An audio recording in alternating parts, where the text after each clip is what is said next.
Appreciate your time. Yeah, thank you. Well, Democrats calling for more spending and the GOP calling for more cutting. But few are laying out details for the programs that they want to go. But my next guest is a congressman with specifics. Florida Republican John Mica says if D.C. cuts what he says, taxpayers will save $250 billion, and that's just for starters. Congressman, welcome to the show. Well, lay it out for us. Listen, saving $200 billion sounds like a good, $250 billion sounds like a good deal to me. Well, I know it is a totally different direction than Washington, which has been driving off an economic and fiscal cliff every week. But I had on the Republican side, the minority side, the Transportation Committee, and we put our staff to work with a minority report that says we could save, now this is $250 billion, $250 billion, with just some common sense changes, maybe a little bit of less spending and more cutting, Sir, more common sense approach to government. Give us a couple of examples, though, because common sense doesn't seem to be common sense anymore.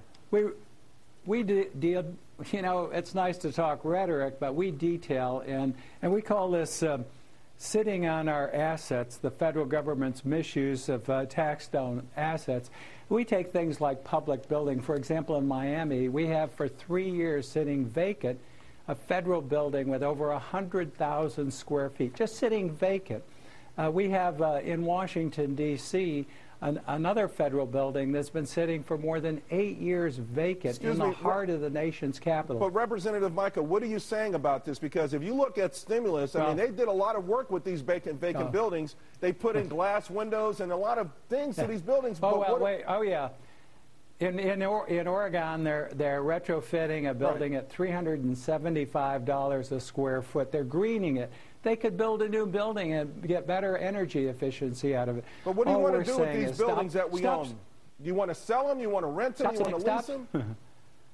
Stop sitting on our assets. Whatever makes sense. Right now, you can negotiate the best deals ever for leases.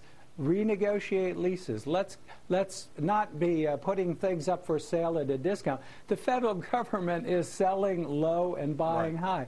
In Bethesda, Maryland, they just sold a building for $98 a square foot, 100,000 square foot building, and now they've got a proposal out to lease 100,000 square foot. The right hand doesn't know what the left hand's doing. I've got this 30 I know seconds, it sounds but crazy. I've read parts of your report, and a lot of it depends. You like to do a lot of things with the private sector.